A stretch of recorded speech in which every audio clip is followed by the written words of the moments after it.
Depth maps rule, and they will forever change the way that I do compositing.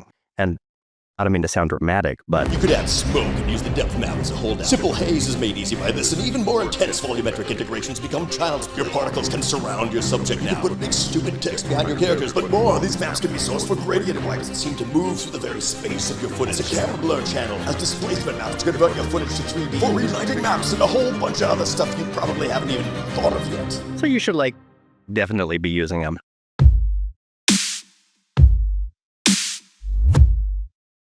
Hey everyone, Action Movie Dad, and you're looking great today. Welcome to a very in-depth episode of Cheap Tricks. Today we're going to learn about depth maps and a whole bunch of different ways that we can use them for compositing in After Effects. I know I've been gone for a while, but I'm back, and continuing my constant mission to enable cool and creative people to make cool and creative things. Cool and creative things. Oh, hey, content-aware Phil. There are so many things that we're going to cover today. We'll talk about what depth passes are, how to apply Red Giant Depth Generator, and how to use our free script Depth Wish to automate some of the most common things that we're going to do. And after all that, we're going to cover all of these effects. You can drink them all in at once, or navigate immediately to any of the sections nicely partitioned in our table of contents below. Well, if I didn't know better, I'd say you were optimizing your long video for short-form content for social. Way to stay relevant, man. You don't gotta spell it out, Phil. Did you consider creating portrait versions? Goodbye, Phil. Let's get started. A depth pass, as you know, is a way of representing the depth of an image using this grayscale map. When working with CG rendered elements, this is a common AOV layer that you might receive to aid in compositing. But what about if you're doing something with real camera footage? Perhaps the super popular Lightro camera technology is finally catching on. Or perhaps advances in camera-mounted expensive LiDAR technology is enabling... Whoa, hold up, you don't need all that. We just use machine learning now, and it's way easier. That's right, which is perfect because... Because all the effects artists fear asking other humans to gather additional information on set. No, dude. Probably not all of them. Depth Generator is a powerful addition to Red Giant's VFX suite, allowing you to create depth passes for any footage right inside After Effects. It's super easy to use. Here's a cool piece of stock footage that's perfect for showing this off. I can import this clip to a new comp, then I apply the Red Giant VFX Depth Generator. And bam! Depth Generator is already creating a customizable depth pass for this footage. The effect is applied to a new Depth Generator solid right inside your comp, which allows you to keep your original footage intact as a baseline, and also make it easy to solo or reference this effect at any time as a layer mat. Let's take a closer look at the effect controls. Up top, we have the layer selector showing you where the depth map derives from. Below that, you have your resolution, which we've simplified into low, medium, and high. Work with whatever level of detail is helpful for your project. By default, this image is normalized so that darker values are far away and brighter means closer to camera. But you may want something more specific, so next up we have the depth isolation controls. There are two settings for curve calculation: multiply and replace. Now, if you wanted to dampen areas to isolate a specific region of your image, pull the curves down to see that you're blacking out areas. Some would say multiplying a dark value over the result curve. What I find even more useful is the replace calculation. When you click it, everything will look white, but don't worry. It's because with replace, we are directly setting the mapping value for every depth value result.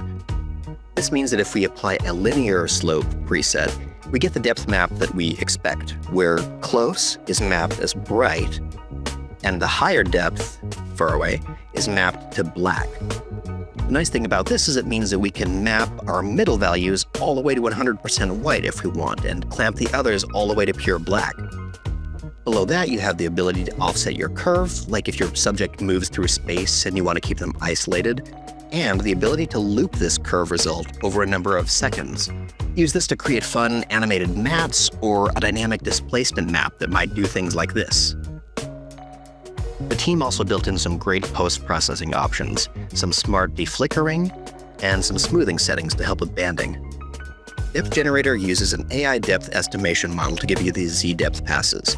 Currently, we're harnessing Depth Anything version 2, and we expect the depth estimators will get better over time. What I like about this is that the model is a single file running on your machine. It doesn't collect, transmit, or send anything. It's not learning from you. It's self-contained and just there to give you these cool results. Fine-tune and keyframe these to any matte that you need, and now you're ready to do some of the fun stuff. It's all about getting in the mindset of what these can unlock for you, because this simple depth pass allows you to now add or subtract or influence your effects in any creative way you can think of. For all of my examples going forward, I'm going to be using a pre-rendered depth map and also utilizing our free script Depth Wish to automate some of the things that I do most often. For example, one of the most common ways I utilize these depth passes is as a Luma matte for the original footage. It'll come in looking like the background is transparent and things become more opaque the closer they are to camera. Now, earlier I had explained that Depth Generator has a great control for isolating parts of your depth curve. But what I actually like to do is export the full spectrum depth pass. Then I bring the original footage and the depth pass into a new comp, apply it as a Luma matte, and then on the depth map, I'll add a brightness and contrast. I'll check legacy, and you can see that if I had turned the contrast up, it sharpens this depth dividing line, and the brightness acts as sort of a reveal, not unlike a gradient wipe, which you could also use. And a little bonus tip, if you were to use something like brightness and contrast, you could jump down to these layer effects and add brightness and contrast to the Essential Properties panel. Why do this? Well, check it out. This comp now features your video with external controls on what is visible. For example, if I throw this comp into a new one, I can twirl open the Essential Properties and adjust my matte with these two sliders without needing both layers to be present. I can focus on just this one layer with the built-in alpha control. I can even duplicate this and have multiple different custom depth slices of whatever layer I'm using for compositing. Now I call these easy mattes because they're easy to work with. I was doing this process so often that I decided to throw together a little script that would do this part for me, and I'll use it a lot in these examples. The script is called Depth Wish. It's available right here, and it's a very simplified tool. Depth Wish is for use after you've dialed in your depth generator result. Ideally, you've rendered it out as a depth pass with the word depth in the file name. Once you've done that, you can select the original clip and its corresponding depth pass and press the Easy Matte button. Depth Wish will automatically create a folder with this Easy Matte pre-comp inside. And just as we saw earlier, we can take this into any composite, reveal the essential properties, and then dial in the matte based on the depth channel. All right, enough learning. Let's experience some depth in action. Let's start simple. I'm sure you've seen this effect out there in trailer land. Let's say we have some title, text, or graphic we'd like to integrate better into a piece of footage like this. And the obvious way is to just roto your character if you have one that's in front of the text. But what if you have something like this? Or this? Well, naturally, just apply Depth Generator and export a copy of your depth pass. Then once you have them, you can select both your footage and depth pass and use the Depth Wish Easy Matte button. It'll automatically create a folder called O2 Easy Matte Comps, and this is your pre-comp with the essential properties linked to it. Let's bring this into a new comp, add some text, and then using the essential properties, we can set what the depth cutoff is for these foreground elements. The softness slider will kind of represent how feathered the depth spread is, and the depth value pushes the Z cutoff back and forth. They're keyframeable if your subject moves over time. Then to complete it, obviously, we place our original footage behind this, and now you have an awesome result. And say your original footage had more than one distinct depth layer. It's nice that you can customize how far back you're pushing your text. Or you could even make multiple copies of your layer and set the essential sliders to spotlight different areas. It's very fun. One other really simple effect you can do with a piece of footage and its corresponding depth pass is transitions. So for example, if I had this first piece of footage, I can put it in its own comp, and then I'll drag in its corresponding depth pass and just hide that because we don't actually need to see it for this. I'll also grab another piece of footage that has a similar camera move. I'll put it on top for a moment, but it's also just a push through space dancing piece of footage. I'll put that below. Then back on my top layer, I can apply a gradient wipe, and I'll select its own depth layer as the gradient layer. Now, if I dial through the transition completion, you can see that basically it's doing this cool transition through the space of the footage. I can turn up the softness and get this kind of cool reveal. And then I can set keyframes to transition from one piece of footage to the other like this. And the effect is this really different type of transition where you see it kind of wipe through the space of the footage, which I think is really cool. Now, if you had a bunch of different pieces of footage and their corresponding depth passes, one cool advantage of having downloaded a free depth wish script is that you can select pairs, check the Create Easy Matte button, and go through to do this for multiple layers. Then I could bring these all into a single composition. And now I have this kind of crazy collage where each layer has its own essential properties with a depth slider. So I can sort of place these in order and add some keyframes to create really cool effects like this. Transitioning from one to the other, to the other. If you find some pieces of footage that have kind of a similar camera move, it works even better. But this is just a really different effect that I haven't really seen being used before.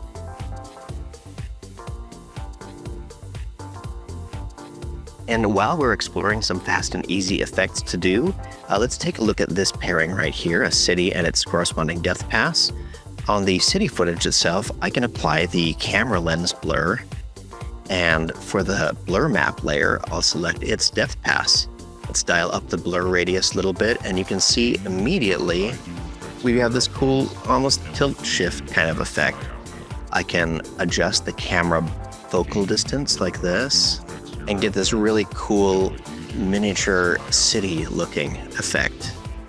Now, camera lens blur is great and all, and it is built right into After Effects, but might I also recommend the amazing effect Universe Bokeh, which is really cool. It's just a great blur tool in general. It's super fast, and you can, just like with camera lens blur, select different blur shapes like hexagon, but this also has the ability to do a camera focus style where you enable that, and you can select the depth pass right here.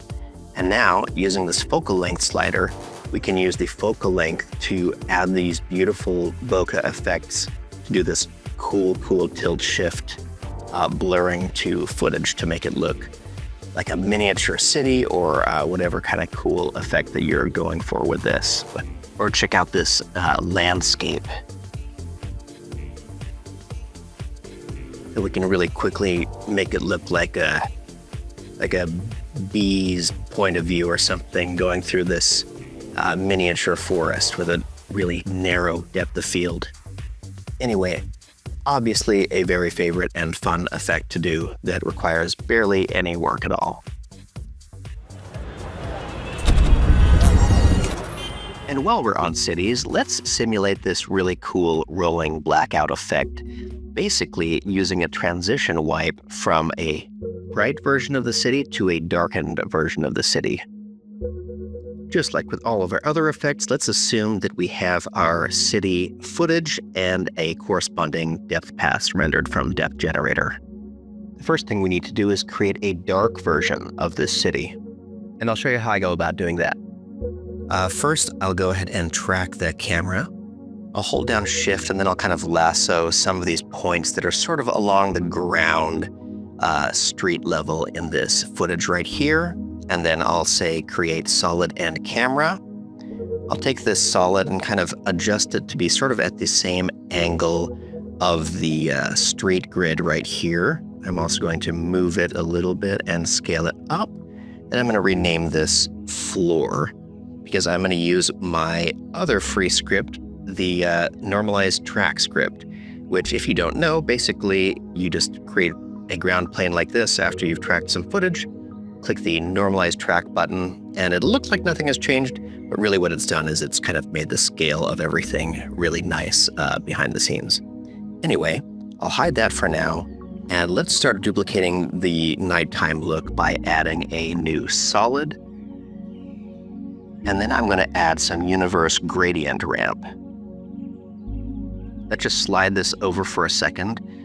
Gradient ramp allows you to do just like a standard gradient ramp where you can select colors to transition between, but it also enables a middle color in case you want to do a 3-color gradient and maybe sample a color like here. I'll sample this dark color down here, and then I can maybe squash my gradient to look a little bit more like the fog back here, just if there were no city, what this fog would generally look like. Let's kind of try this, and I'll adjust the fall off a little bit.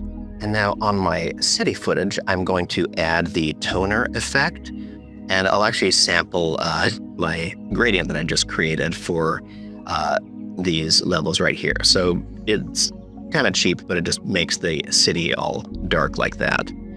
Let's put our fog back in place, and now I can bring in a copy of my depth pass and put it up top. Then I'll add an invert effect to this depth channel like that, and I'll make the blending mode multiply. And you'll see what that does is it kind of creates this dark city like this, where if I now adjust the opacity of the fog layer, I can kind of dial it until I get just a neat little mix where it feels like you're seeing some of the atmosphere of the city and this darkened out hint of what's down here below. And that's looking pretty good. I'm going to bring in another copy of my original footage right here. I'll put it up top. And then I'm going to bring up that floor layer that we hit earlier. I'll turn that on, I'll make it semi-transparent, and then just scale it. I'm being careful to just use the gizmos to move it back and forth like this, and so it doesn't lose its 3D tracking position. But now with this, I can just grab the mask tool. So this mask is meant to be around basically anything that I think wouldn't be affected by this rolling blackout, headlights specifically. So once I've created all those, I'm going to add some fast box blur to this layer. I'm going to uncheck repeat edge pixels and just blur it a little bit like that. And now let's check its opacity again. I turned it down earlier. I can turn that back up. And now with this second copy of the footage, I can use the floor layer as an alpha matte. So now we've got this dark city, these bright streets. And now that I can see it, I might actually tighten up some of these masks so there's a little bit less. And now I feel like I have a pretty decent nighttime version of the city, which is great. So now that I have this pre-comp, which is called dark, I can move my original footage, this pre-comp, and the depth into a new composition. I can hide my depth layer, it doesn't really matter. And then I can go to my top layer of footage, the city nighttime footage, which is overlaid over the dark like that. And then I'll add a gradient wipe to it. And on this gradient wipe, of course, we'll select the depth paths. And now as I dial up the transition, you'll see that the city goes dark starting from the back, which is pretty cool. Look at that. Let's dial up a little bit of softness, and then let's do keyframes for this. Let's wait for about 1 second in, set that keyframe to 0, and then about a second or whatever later, let's turn it up to 100%. So what that will look like is this very smooth transition. Now the smooth blackout is okay, but I'd actually like it to look a little bit more stepped, like the different grids going out at different times. So I'm going to go to my transition completion slider. I'm going to alt-click on it and then add this expression.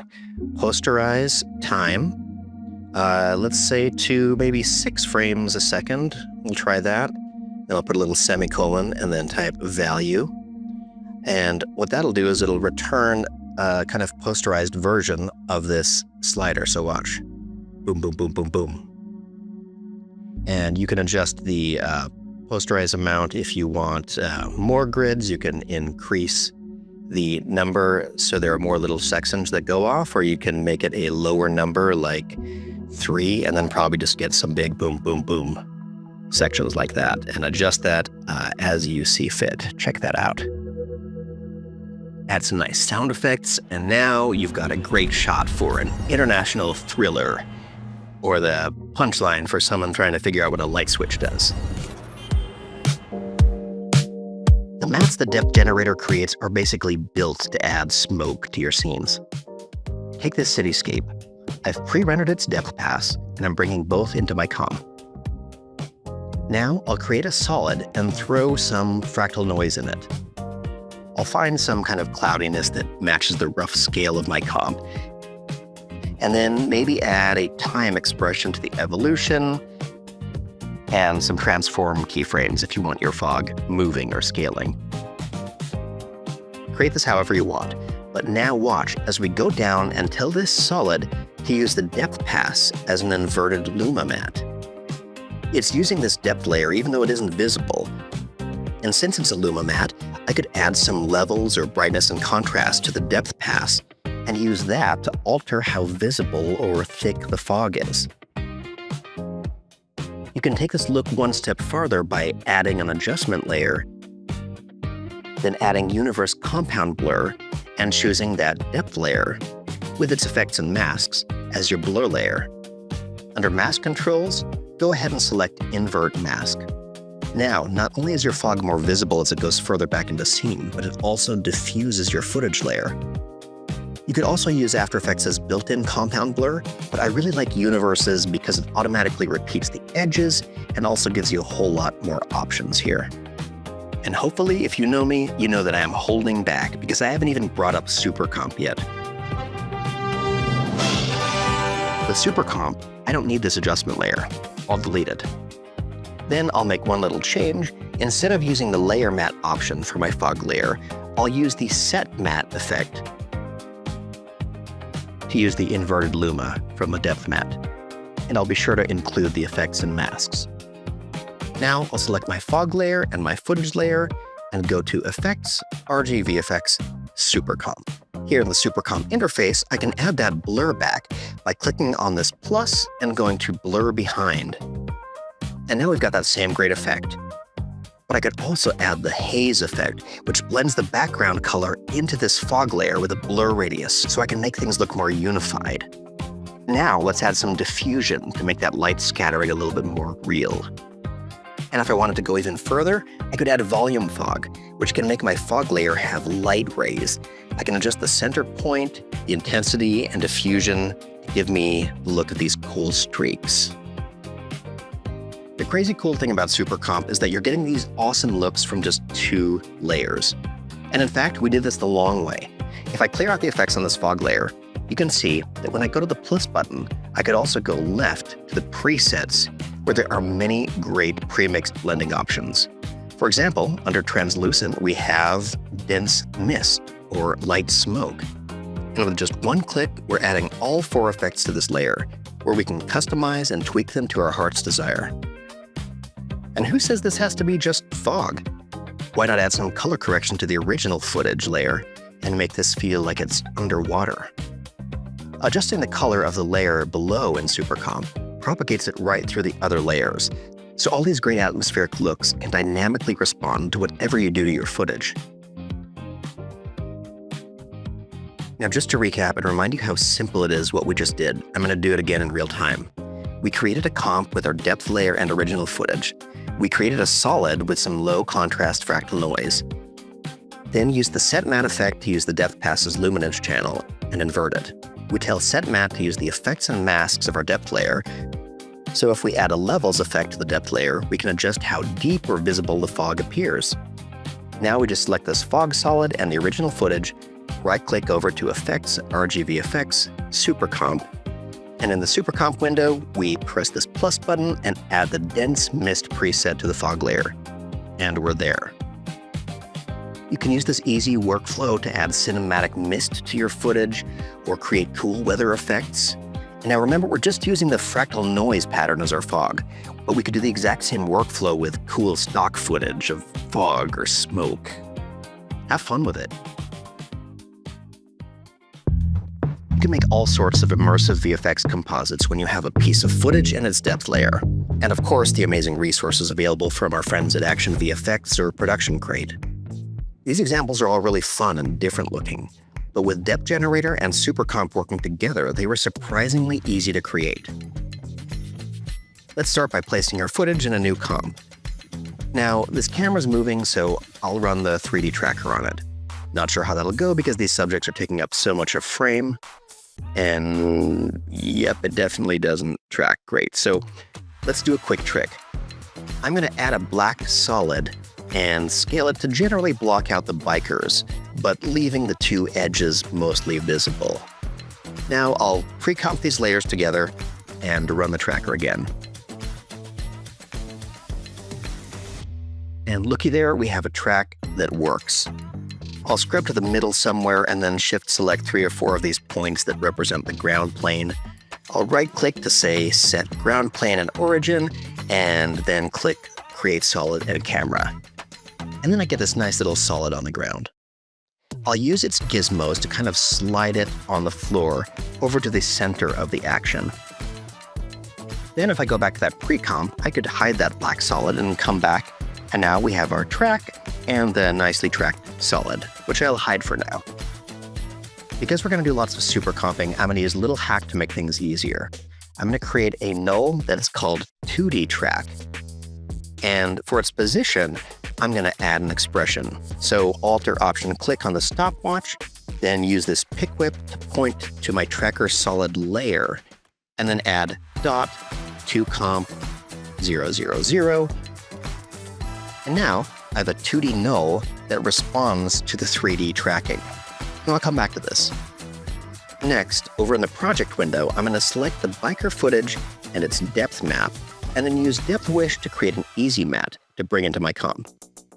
So we have our background footage, our 3D and 2D tracking references, and a camera, and our foreground element with the essential property links to control the alpha. These are the magic ingredients, and now we have everything that we need to branch out in multiple VFX directions. So I'll save this comp as biker starter, and then duplicate it so we could make a bunch of different ones, starting with tornado. I can drag in something like this cool tornado from Production Crate, and instead of making it a 3D layer and dealing with it properly, I'm just gonna scale it and then parent it to the 2D track layer like an absolute garbage person, but trust the process. With my foreground layer, I can open up the essential properties and get the right balance of kind of depthy integration. And this is already starting to look kind of promising. Let's select the background, the tornado, and the foreground and add them all to Super Comp. In Super Comp, it's easy to add presets like dense mist to this tornado element, and maybe some subtle integration for the foreground characters. The effect buttons on each layer can be tweaked and balanced until you get a look that feels dense and volumetric. And just for fun, let's hide Super Comp for a sec so we can see just how much this effect is doing. Cool, right? All right, now I'd love a little more action in the foreground in front of these characters. Now, there are probably plenty of good pre-made assets out there, but I feel like going organic. Now, let's create a new comp, 1200 by 1200, and we'll add a solid. We'll add VR fractal noise. We'll pick turbulent sharp, and then I'll Alt or Option click on the evolution, and I'll add the expression time times 100.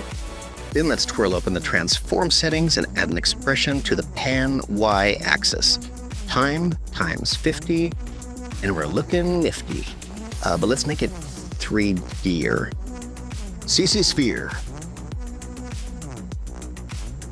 All right, let's rotate this light to come from down below, and then pump up the radius to 600 so it fills screen.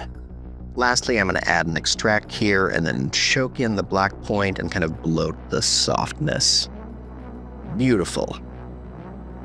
Now let's head back to our biker comp, bring in this marble of smoke, and we can parent it to the 2D track null. Then we can kind of scale and squish it so it's like more of an obloid. Obloid? Obloid. And once we have it nicely placed like this, we can hop into the Super Comp panel, add this layer to it, and then add some blur behind and some haze. Dial those in, and now I have some good foreground action going to kind of sandwich in all of these effects.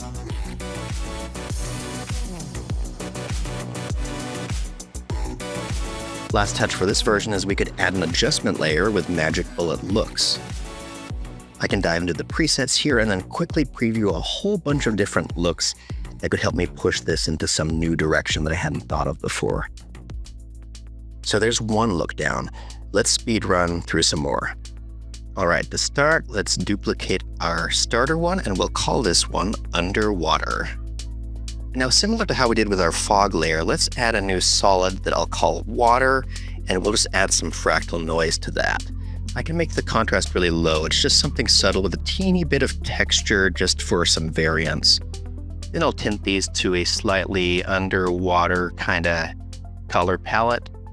Then I'll add one more effect. Let's go to Set Matte, and I'm going to select my foreground layer so I can use its alpha channel, but inverted. That way, the matte of this water layer is based on the essential properties down here of my foreground, so I can sharpen it or widen it out and choose how far I want the thickness of the water to come up into frame, just like that. Now, since this is an underwater comp, I'll obviously need a lot more solids with fractal noise on it, but instead of effect stacking, I'm actually just going to use the Effect Universe Fractal Background. Fractal background is basically just a fractal pattern that is already animated and tinted, and you can even choose from a handful of presets that might be useful for your project. For now, I'm just going to manually adjust the scale of this fractal to be much bigger, like that. And then I'll change the complexity to 2, check inverted, and then I'll turn the contrast down and the brightness up a little bit. And I think something like this will work perfectly for my purposes. Let's switch it to a 3D layer, move it up in space a little bit, and rotate it flat 90 degrees. I'll move it up and scale it out to sort of cover the whole top half. And then if I kind of play through, you can see that I have this water surface basically reacting to my camera, which is just what I wanted. Let's do a dumb cheat on this by just adding a linear wipe to simulate fall off by distance. Let's turn up the feather like this, and then just adjust the transition completion. There we go. Now we have it sort of fading off into the distance. Now, because I want to put these in Super Comp, it doesn't like 3D layers, but what would be fine is for me to take this layer, pre-compose it by moving all of its attributes to a new composition, which I'll call Water Surface. And it disappeared for a moment, but all I need to do is check this Collapse Transformations button, and then it'll be utilizing the 3D camera in here, but work nicely with Super Comp. In fact, let's Super Comp some stuff now. I'm not actually using my foreground layer except for its essential properties to drive the matte of this water layer, so I actually only need these 3 layers to be added to my Super Comp. The first step should be adding some color correction to this background. And here you could kind of manually try to adjust things to be a little bit more bluish and underwatery looking. I am not phenomenal at this task because I am literally colorblind. So I'm going to reset all of that, and I'm going to use a cool feature of Super Comps. Over here, I do have this lovely reference image, which is sort of the underwater vibe that I'm going for. So I'm going to drag that into my composition down here, somewhere at the bottom. I'll solo it for a second, and let me just have it fill frame like this. Then I can put it away. I don't even really need to see it again. But in Super Comp up here, I can add that reference layer. I'll drag it down below my background layer. And then in the color correction badge, I'm going to check Match Background. Look at that. And now it's trying to tint that image just like this, which is really helpful for colorblinds like me. Now let's go to my water layer. I'm going to add some diffusion to it, which is a really nice look already. I can add some haze, and what that'll do is it's actually picking up some of the brightness of the sky from my background layer here. Next, I'll come up to my water surface layer, and I'm going to switch that to additive. I'll add some color correction to it and kind of dial down the saturation a bit. And then I'm going to add the effect Optical Glow. That'll make them glow, of course, but what I really want is this cool feature called Radiate.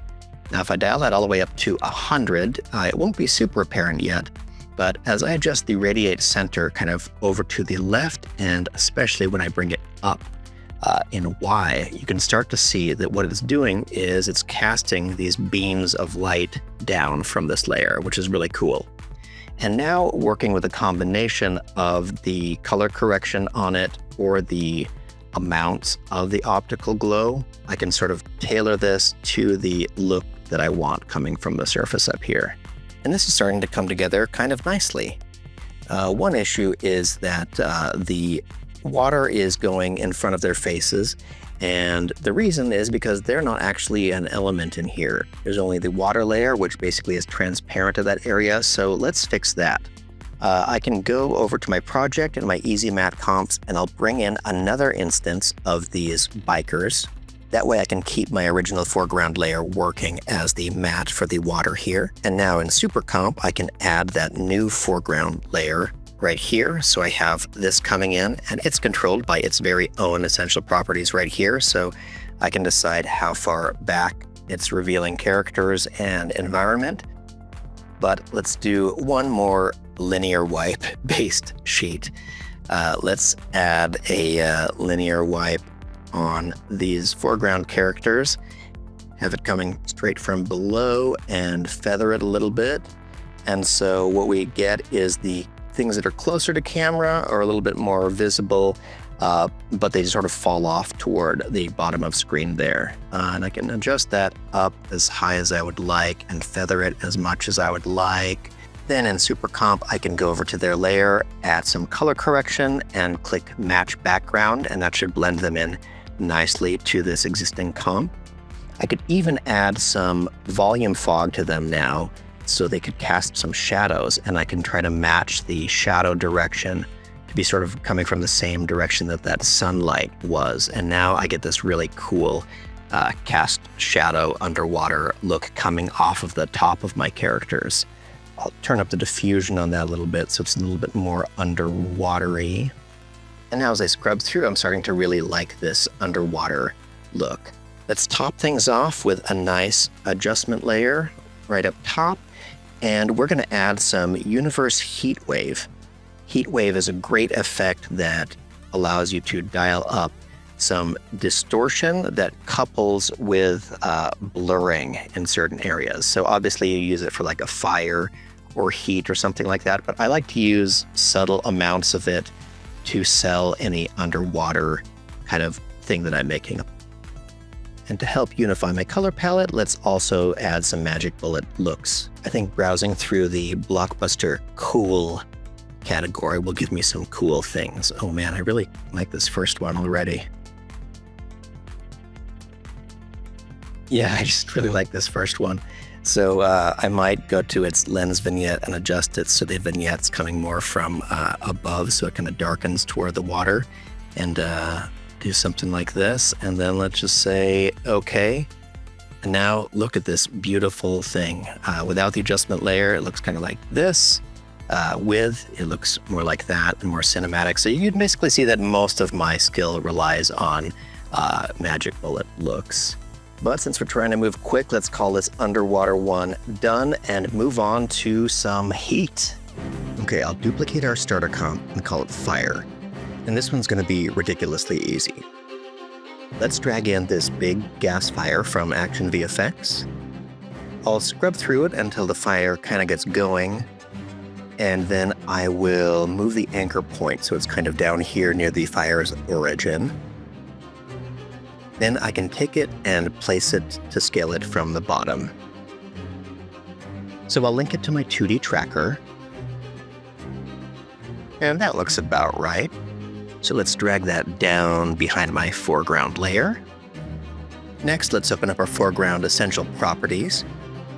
You can play with the matte a little bit and adjust the depth until the fire looks like it's kind of placed between the two of them. What I love about organic things like fire is that these depth maps can make it really feel like these two elements are interacting and like they're even driving through it at parts. But to really sell this, You guessed it, I'm going to add these 3 layers to Super Comp. Now I'll go to my big gas fire and I'll switch its layer type to additive. And normally if you make your fire additive, you get a result like this, where your fire is definitely brightening the image, but it loses all the great color from the stock element. And with traditional comp, you could try to duplicate the layer and mix together a couple of different blending modes with parts, but in Super Comp, you can just go to the presets, scroll down through pyrotechnics, and as I hover over each of these, you can see them previewing right above. And even though this is an additive blending layer, Super Comp has a core matte feature, which preserves the color of the body of the fire, like in this explosion core preset. And not only that, but my foreground layer is aware of the glowing fire and naturally has some light wrap. And if we look up close, there's even some heat blur being applied to anything that appears behind the fire, which I just love. You can tweak all these settings to get the effect that you like, and voila! It's already pretty great. I'm going to hide my Super Comp solid for a second, just for funsies, and let's duplicate this fire layer, and I'm going to scale it and squish it down a little bit like this. I'll add some fast box blur, and I'm going to call this Contact Glow. Let's go back to Super Comp. I'll turn it back on, and then I'll add the Contact Glow to this stack. I'll drag it below the fire on the foreground layer, and then switch its mode to additive. And I'll just turn its opacity down a bit. And this is like a super low effort way to add just a hint of ground lighting from the fire. And then just like we did when we were doing underwater stuff, we can add an adjustment layer, throw some heat wave on there. I'm going to use the built-in heat wave mask options so I can kind of control where the heat blur is appearing. And then I'll also, of course, add magic bullet looks to the top. Surf through a few presets and settle on this pretty awesome result. It was fun sprinting through these 3 different versions because they are all different, but they all truly utilize the depth generator maps to make easy work out of placing effects and atmospheres right in the center of some action without needing any rotoscoping and really only requiring a couple layers in all of our comps total. And anytime we can iterate faster, it means we can get more done and get to the creative stuff earlier in the process, and I love that. Let's take a moment to talk about particles and depth generator. Let's say we have this clip of this woman wandering through the woods, and we'd like to add some mystical particles here. Well, just like before, we can apply depth generator and output our depth pass of that same footage. Then we can put it in its own comp, run the 3D camera tracker on it. I'm going to fast forward a little bit just through the 3D camera tracking bit and scroll down to this timeline where we already have our 3D tracked camera, this wall, which is basically a stand-in for where I want the comp center to be, the background footage, and I also, under everything, have the depth layer as well. We're going to create a new solid up top, and I'm going to call this Particular, and naturally we're going to add some Trapcode Particular to it. Now, if I play through, you can see that particles are being emitted from my comp center right there, just the default emitter. But I'd actually like this to look more like fireflies that are existing kind of over time. So what I'm going to do is I'm going to go to the emitter system and click on Apply Form Defaults. And that'll give me this cute little cube of a bunch of particles just sort of floating there in the air. This is pretty dense, so let's go down to our distribution settings and we'll set it to be 20 particles in X, 20 particles in Y, and maybe 5 in Z, just so it's, a nice smattering of little fireflies. We can adjust the emitter size. Right now they're all linked, and that's fine with me. I'll dial this up, and so they kind of fill this whole area of screen. Let me maybe make them a little bit bigger, just so it's easier to see what I'm doing. You can see that the character is here, but where she is in space should be in front of some of these particles, not behind. So before I get into the look of all the particles, let's take a look at a cool feature of Particular. Way down here at the bottom, under Visibility, there's a Z buffer layer. If I go to this, I can select my depth pass, and you'll see that immediately some of the particles around her shoulder disappeared. And in fact, there are some controls right here for the Z at black value and the Z at white value.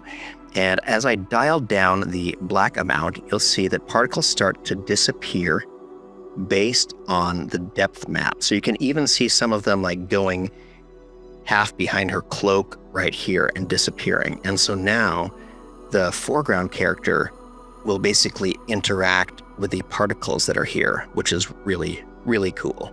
So now let's make these look a little bit more like fireflies or something. I'm going to scroll down to their color, and we'll say there's going to be kind of a goldish yellow color. It'll be kind of dull at the moment. I'm going to dial up the color random just a little bit, and so there's just sort of a visual variance in some of their color. I'm also going to turn down their size now that we know what we're working with. Let's say maybe 3 pixels big. Let's see how big that is. Maybe a little bit bigger. Let's try 4 and some random size a little bit. Now I can scroll down to the displace controls right here. I'm going to open up disperse and twist. And if I dial up the disperse amount, you'll see that all these particles that are kind of on a grid will now scatter and kind of be placed like this. Now, if I play through, they'll look kind of like frozen raindrops. And you can see that she's basically walking through them. They're disappearing into her. But let's add some motion by going down to the turbulence field right here. I'll tell the turbulence field to affect the position.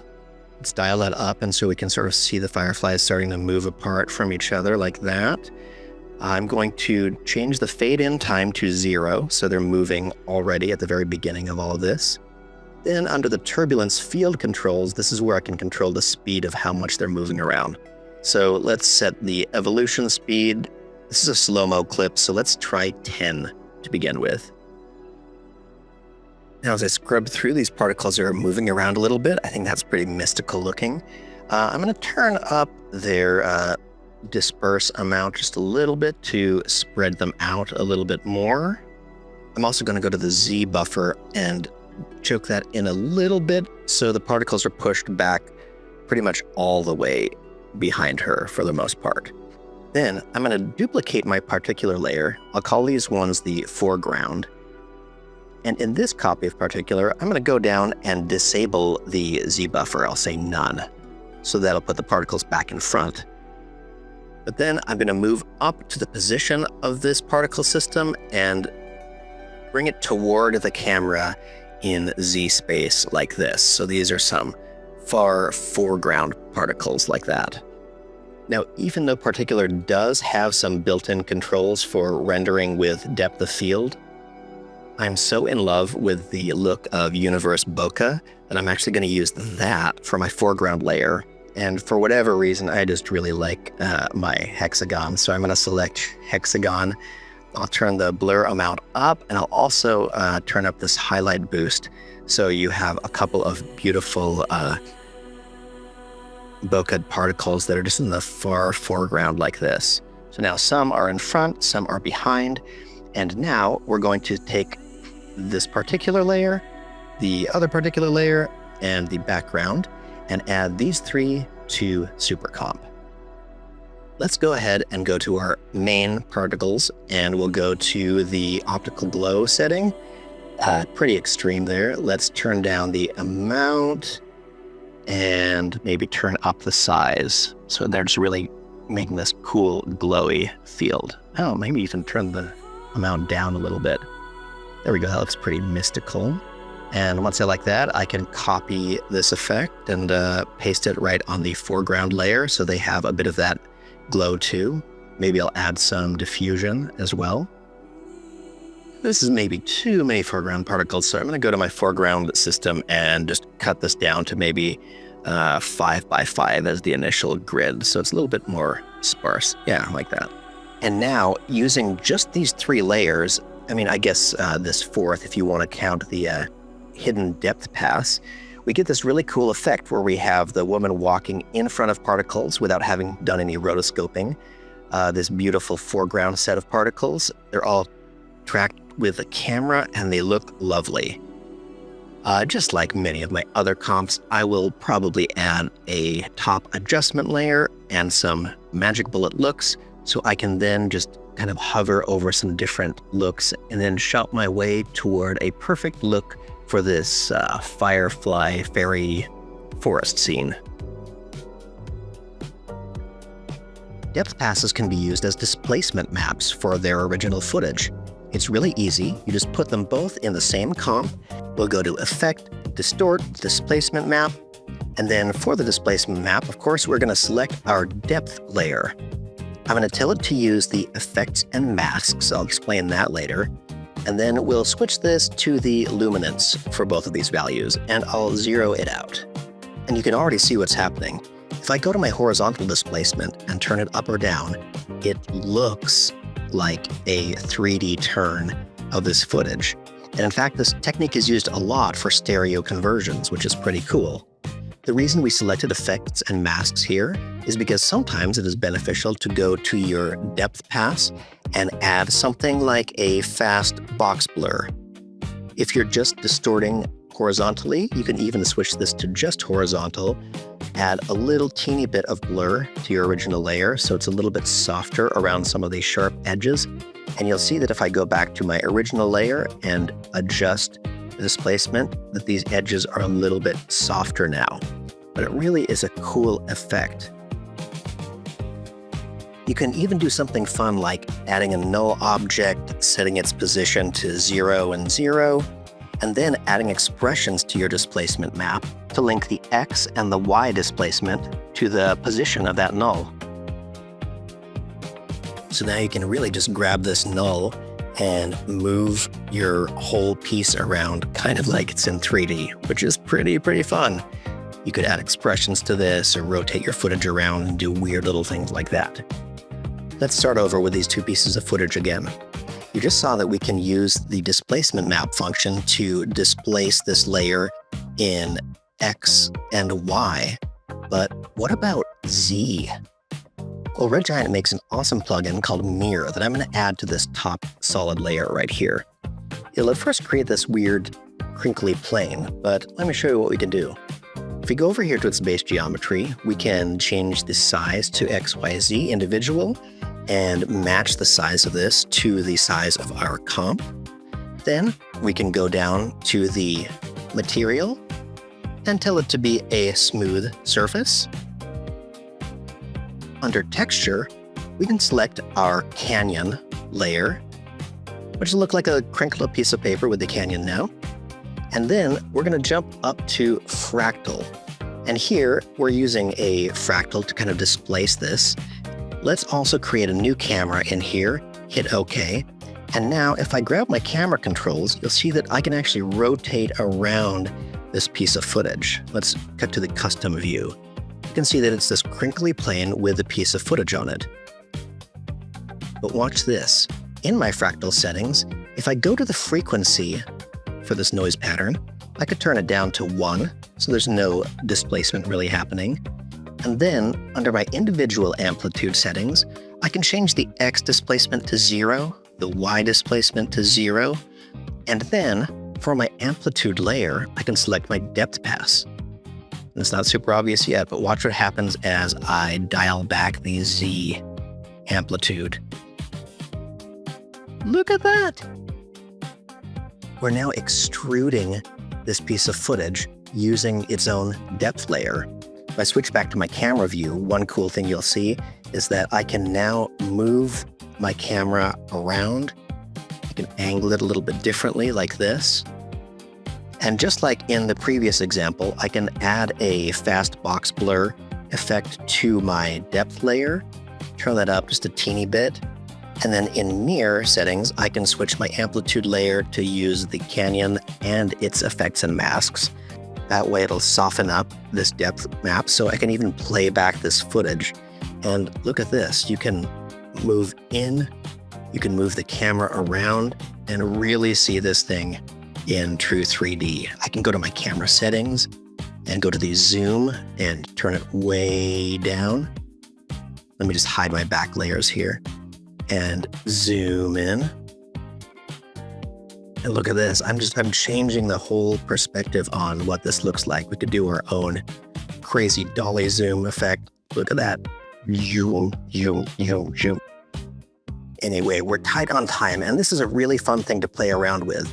And that's the reason why with Depth Wish, I also have these two buttons called Create Stereo Comp and Create Mirror Comp.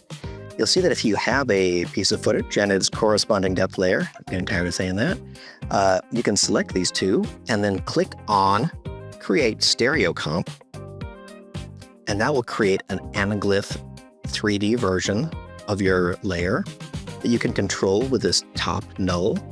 You can adjust the separation, the scene convergence, check this for finer controls, and blur the depth map all from within this comp. You can even hide this 3D glasses layer and look at it as a side-by-side. And then, back in my project window, if I go to, let's say, this city piece of footage and its depth layer, I'll select both of those, and in Depth Wish, I will press Create Mirror Comp. And at first it doesn't look like much, but if I go to my camera controls, you can see that this has automatically done all the steps we just did with Mirror. Switch to the custom view, and you can see that this city corridor is being extruded by its depth pass. And look at the crazy control you can get over this. You could basically move this around. You could create slightly different angles with this. And when you create a mirror comp like this, if you go down to the depth map, you'll see that under its essential properties, there's a blur amount. So you can kind of custom control the blur here, and that just really smooths out the depth pass in case you wanted to do things like add keyframes to your camera. And look at this crazy weird control you could have over it. You can even get really extreme with it if you wanted to go to the mirror comp, go to the fractal settings, and adjust the amplitude to different degrees. You could really stretch it out, you could compress it, turn it inside out, do whatever you want. I'm not your mom.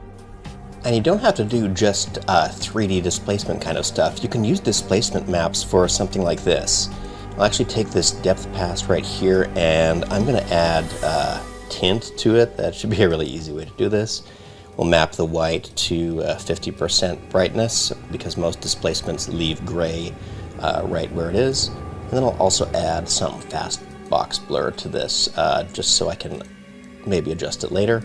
Then we'll go to our footage layer and we'll add a displacement map.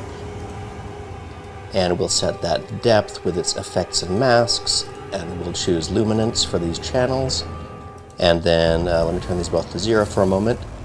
Then on the depth layer, you could do some stuff like convert the blur to horizontal, and then on our footage layer, we can use the displacement map to kind of like stretch her out, like, oh, that's crazy, oh, that it's like contact but body horror.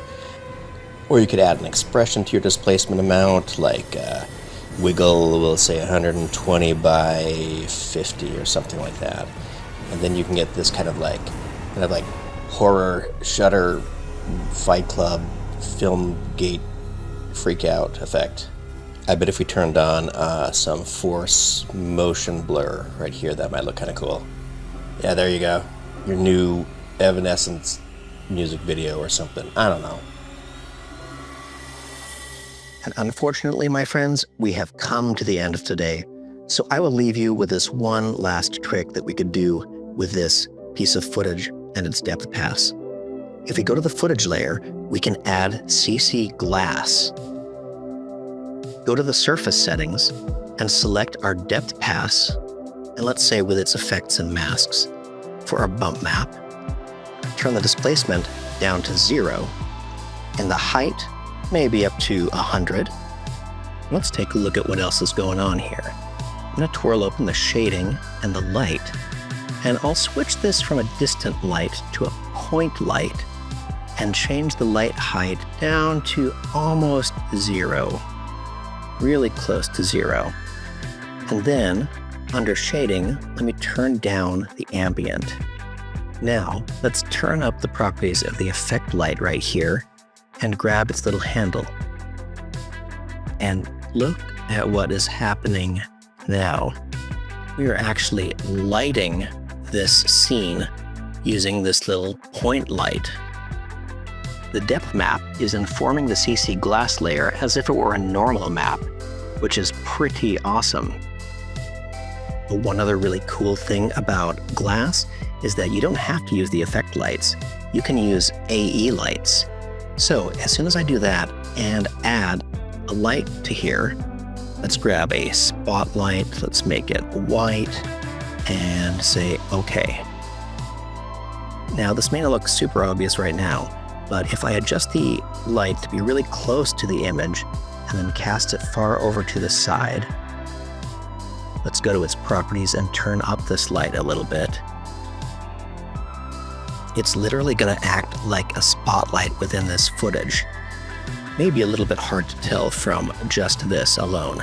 But let's add a new point light and we'll make it kind of a nighttime blue and say OK. Now you can see a bit of lighting came back to everything. I can take this light and move it straight up here or way down to the bottom of the canyon, and you start to get this effect like it's the misty light in the distance. Look at that, it lights up these little planes right here and stuff. And now if I move this spotlight around, it's a little bit more obvious to see that it is trying to cast its light on the surface and casting little shadows as if you were pointing a spotlight on this rock. And this is incredible to me. Look at this. You can adjust the cone angle so it's just down to a little like helicopter searchlight moving around on top of the surface. Let's add like a red spotlight over here. I'll move it kind of back and point it downward so it's just getting the top of these rocks a little bit, and I'll move it back. Mars looking shot or a little helicopter going through this canyon at night. Look at all the crazy ways that we can control the look of this image simply by adding a couple of lights and the glass effect on a piece of footage from its depth layer.